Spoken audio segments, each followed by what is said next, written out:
देवयानी और शर्मिष्ठा का कलह। शर्मिष्ठा द्वारा कुएं में गिराई गई देवयानी को ययाति का निकालना और देवयानी का शुक्राचार्य जी के साथ वार्तालाप। वैशंपायन जी कहते हैं, जन्मेजय, जब कच्छ मृत संजीवनी विद्या सीख कर आ गए तब देवताओं को बड़ी प्रसन्नता हुई। वे कच्छ से उस विद्या को पढ़कर कृतार्थ हो गए।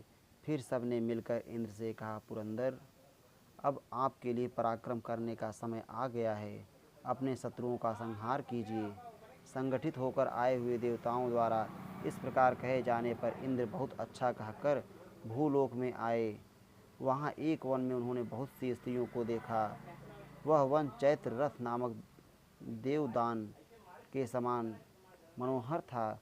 उसमें वे कन्याएं जल क्रीड़ा कर रही थीं। इंद्र ने वायु का रूप धारण करके उनके सारे कपड़े परस्पर मिला दिए।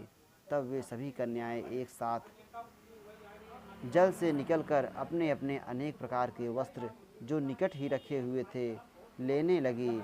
उस सम्मिश्रण में शर्मिष्ठा ने देवयानी का वस्त्र ले लिया और शर्मिष्ठा वृषपर्वा की पुत्री थी।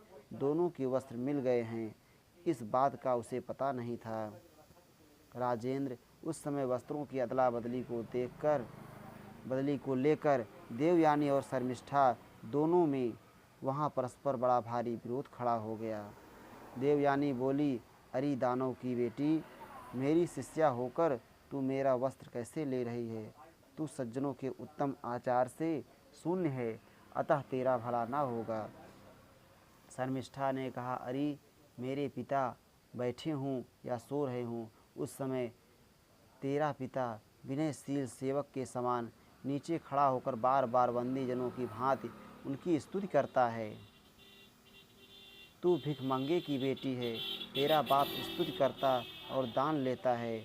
मैं उनकी बेटी हूँ जिनकी स्तुति की जाती है, जो दूसरों को दान देते हैं और स्वयं किसी से कुछ भी नहीं लेते हैं। अरे भिक्षुकी, तू छाती पीट पीट कर रो अथवा धूल में लोट लोट कर कष्ट भोग, मुझसे द्रोह रख या क्रोध कर, इसकी परवाह नहीं है। भिखमंगिन, तू खाली हाथ है, तेरे पास कोई अस्त्र शस्त्र भी नहीं है, और देख ले मेरे पास हथियार है, इसलिए तू मेरे ऊपर व्यर्थ ही क्रोध कर रही है। यदि लड़ना ही चाहती है तो इधर से भी डटकर सामना करने वाला मुझ जैसा योद्धा तुझे मिल जाएगा। मैं तुझे कुछ भी नहीं गिनती। भिक्षुकी, अब से यदि मेरे विरुद्ध कोई बात कहेगी तो अपनी दासियों से घसीटवाकर तुझे यहाँ से बाहर निकलवा दूंगी। वैशंपायन जी कहते हैं, जन्मेजय, देवयानी ने सच्ची बातें कहकर अपनी उच्चता और महत्ता सिद्ध कर दी और शर्मिष्ठा के शरीर से अपने वस्त्रों को खींचने लगी। यह देख शर्मिष्ठा ने उसे कुएं में ढकेल दिया और अब यह मर गई होगी ऐसा समझकर पापमय विचार वाली शर्मिष्ठा नगर को लौट आई। वह क्रोध के आवेश में थी, अतः देवयानी की ओर देखे बिना ही घर लौट गई। तदनंतर नहुषपुत्र ययाति उस स्थान पर आए। उनके रथ के वाहन तथा अन्य घोड़े भी थक गए थे। वे एक हिंसक पशु को पकड़ने के लिए उसके पीछे पीछे आए थे और प्यास से कष्ट पा रहे थे। ययाति उस जल शून्य कूप को देखने लगे। वहाँ उन्हें अग्निशिखा के समान तेजस्विनी एक कन्या दिखाई दी, जो देवांगना के समान सुंदरी थी। उस पर दृष्टि पड़ते ही राजा ने उससे पूछा, नृपश्रेष्ठ, ययाति ने पहले परम मधुर वचनों द्वारा शांत भाव से उसे आश्वासन दिया और कहा, तुम कौन हो? तुम्हारे नख लाल लाल हैं, तुम खोटसी जान पड़ती हो। तुम्हारे कानों के मणिमय कुंडल अत्यंत सुंदर और चमकीले हैं। तुम किसी अत्यंत घोर चिंता में पड़ी हो, आतुर होकर शोक क्यों कर रही हो? तृण और लताओं से ढके हुए इस कुएं में कैसे गिर पड़ी? तुम किसकी पुत्री हो? सुमध्य में ठीक ठीक बताओ। देवयानी बोली, जो देवताओं द्वारा मारे गए दैत्यों को अपनी विद्या के बल से जिलाया करते हैं, उन्हीं शुक्राचार्य की मैं पुत्री हूँ। निश्चय ही उन्हें इस बात का पता नहीं होगा कि मैं इस दुरावस्था में पड़ी हूँ। रूप, वीर और बल से संपन्न तुम कौन हो जो मेरा परिचय पूछते हो? यहाँ तुम्हारे आगमन का क्या कारण है? बताओ, मैं यह सब ठीक ठीक सुनना चाहती हूँ। ययाति ने कहा, भद्रे, मैं राजा नहुस का पुत्र ययाति हूँ। एक हिंसक पशु को मारने की इच्छा से इधर आ निकला। थका मादा प्यास बुझाने के लिए यहाँ आया और तिनकों से ढके हुए इस कूप में गिरी हुई तुम पर मेरी दृष्टि पड़ गई। देवयानी बोली, महाराज, लाल नख और अंगुलियों से युक्त यह मेरा दाहिना हाथ है। इसे पकड़कर आप इस कुएं से मेरा उद्धार कीजिए। मैं जानती हूँ आप उत्तम कुल में उत्पन्न हुए नरेश हैं। मुझे यह भी मालूम है कि आप परम शांत स्वभाव वाले पराक्रमी तथा यशस्वी वीर हैं। इसलिए इस कुएं में गिरी हुई मुझ अबला का आप यहाँ से उद्धार कीजिए। वैशंपायन जी कहते हैं, जन्मेजय, तदनंतर नहुस पुत्र राजा ययाति ने देवयानी को ब्राह्मण कन्या जानकर उसका दाहिना हाथ अपने हाथ में ले उसे उस कुएं से बाहर निकाला। वेग पूर्वक कुएं से बाहर करके राजा ययाति उससे बोले, भद्रे, अब जहाँ इच्छा हो जाओ, तुम्हें कोई भय नहीं है। राजा ययाति के ऐसा कहने पर देवयानी ने उन्हें उत्तर देते हुए कहा, तुम मुझे शीघ्र अपने साथ ले चलो, क्योंकि तुम मेरे प्रियतम हो। तुमने मेरा हाथ पकड़ा है, अतः तुम ही मेरे पति होगे।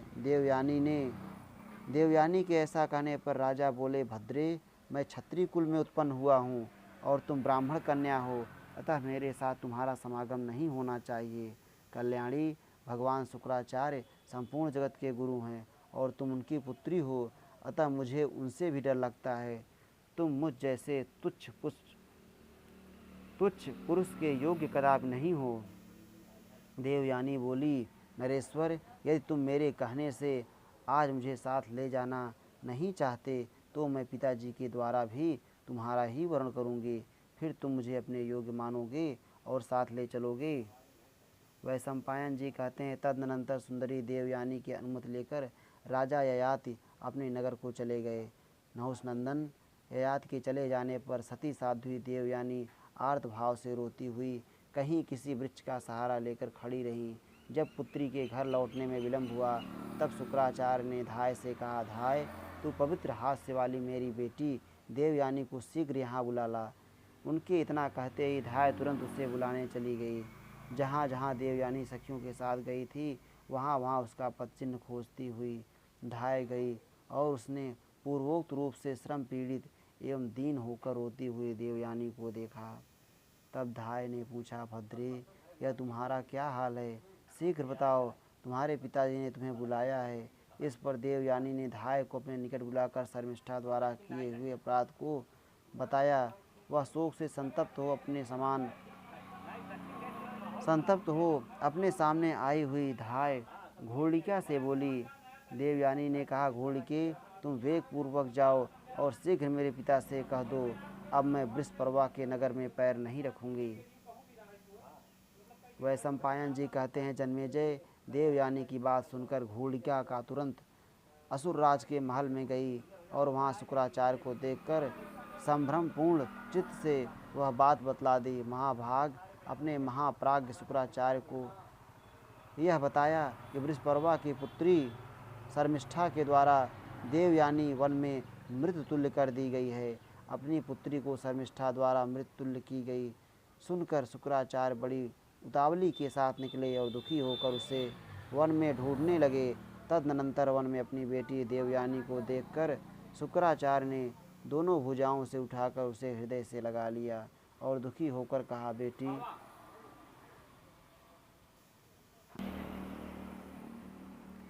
तदनंतर वन में अपनी बेटी देवयानी को देखकर शुक्राचार्य ने दोनों भुजाओं से उठाकर उसे हृदय से लगा लिया और दुखी होकर कहा, बेटी, सब लोग अपने ही दोष और गुणों से, अशुभ या शुभ कर्मों से दुख एवं सुख में पड़ते हैं। मालूम होता है तुमसे कोई बुरा कर्म बन गया था जिसका बदला तुम्हें इस रूप में मिला है। देवयानी बोली, पिताजी, मुझे अपने कर्मों का फल मिले या ना मिले, आप मेरी बात ध्यान देकर सुनिए। वृषपर्वा की पुत्री शर्मिष्ठा ने आज मुझसे जो कुछ कहा है, क्या यह सच है? वह कहती है, आप भांटों की तरह दैत्यों के गुण गाया करते हैं। वृषपर्वा की लाडली शर्मिष्ठा क्रोध से लाल आंखें करके आज मुझसे इस प्रकार अत्यंत तीखे और कठोर वचन कह रही थी। देवयानी, तू स्तुति करने वाले, नित्य भीख मांगने वाले और दान लेने वाले की बेटी है, और मैं तो उन महाराज की पुत्री हूँ जिनकी तुम्हारे पिता स्तुति करते हैं, जो स्वयं दान देते हैं और लेते एक थैला भी नहीं है। बृहस्पति की बेटी शर्मिष्ठा ने आज मुझसे ऐसी बात कही है। कहते समय उसकी आंखें क्रोध से लाल हो रही थी। वह भारी घमंड से भरी हुई थी और उसने एक बार ही नहीं अपितु बार बार उपर्युक्त बातें दोहराई हैं। तात, यदि सचमुच मैं स्तुति करने वाले और दान लेने वाले की बेटी हूँ, तो मैं शर्मिष्ठा को अपनी सेवाओं द्वारा प्रसन्न करूँगी। यह बात मैंने अपनी सखी से कह दी थी। मेरे ऐसा कहने पर भी अत्यंत क्रोध में भरी हुई शर्मिष्ठा ने उस निर्जन वन में मुझे पकड़कर कुएं में ढकेल दिया। उसके बाद वह अपने घर चली गई। मेरे ऐसा कहने पर भी अत्यंत क्रोध में भरी हुई शर्मिष्ठा ने उस निर्जन वन में मुझे पकड़कर कुएं में ढकेल दिया। उसके बाद वह अपने घर चली गई। शुक्राचार्य ने कहा, देवयानी, तू स्तुति करने वाले, भीख मांगने वाले या दान कर लेने वाले की बेटी नहीं है। तू उस पवित्र ब्राह्मण की पुत्री है जो किसी की स्तुति नहीं करता और जिसकी सब लोग स्तुति करते हैं। इस बात को बृहस्पति, देवराज इंद्र तथा राजा ययाति जानते हैं। निर्द्वंद्व अचिंत्य ब्रह्म ही मेरा ऐश्वर्य युक्त बल है। ब्रह्मा जी ने संतुष्ट होकर मुझे वरदान दिया है। उसके अनुसार इस भूतल पर, देवलोक में अथवा सब प्राणियों में जो कुछ भी है, उन सब का मैं सदा सर्वदा स्वामी हूँ। मैं ही प्रजाओं के हित के लिए पानी बरसाता हूँ और मैं ही संपूर्ण औषधियों का पोषण करता हूँ। यह तुमसे सच्ची बात कह रहा हूँ। वैशंपायन जी कहते हैं, जन्मेजय, देवयानी इस प्रकार विषाद में डूबकर क्रोध और ग्लानि से अत्यंत कष्ट पा रही थी। उस समय पिता ने सुंदर मधुर वचनों द्वारा उसे समझाया। इस श्री महाभारते आदि पर्वणि संभव पर्वणि ययाउत उपाख्याने अष्टसप्ततितमो अध्याय।